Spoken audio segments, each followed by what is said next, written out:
Putting the ongoing internal disputes in respective parties on hold, the delayed House Steering Committee meeting involving the ruling Saenuri Party and the opposition NPAD and secretaries from the presidential office of Cheong Wa Dae got underway this Friday.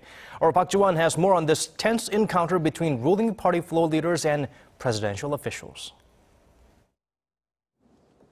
Embattled ruling party's floor leader Yoo Seong chaired Friday's House Steering Committee meeting session to oversee the presidential secretariat.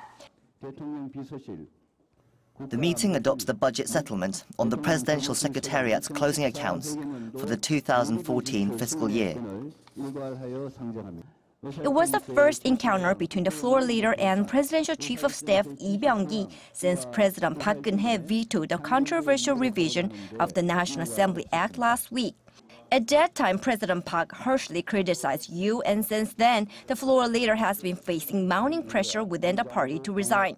This first encounter, however, was not as tense as many anticipated.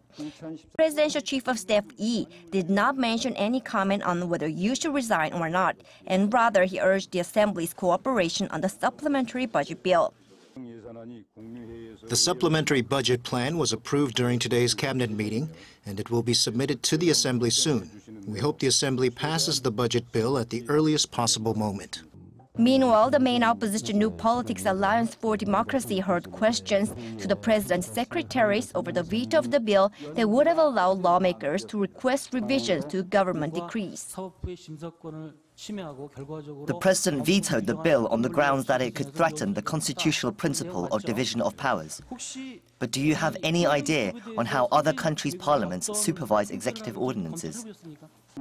Opposition lawmakers continued their criticisms of the president's office and how it is exerting influence over the National Assembly by pressing the ruling party's floor leader to step down. In response, Chief of Staff Lee stressed that the president's office has never looked down on the parliament. Park Geun, Arirang News.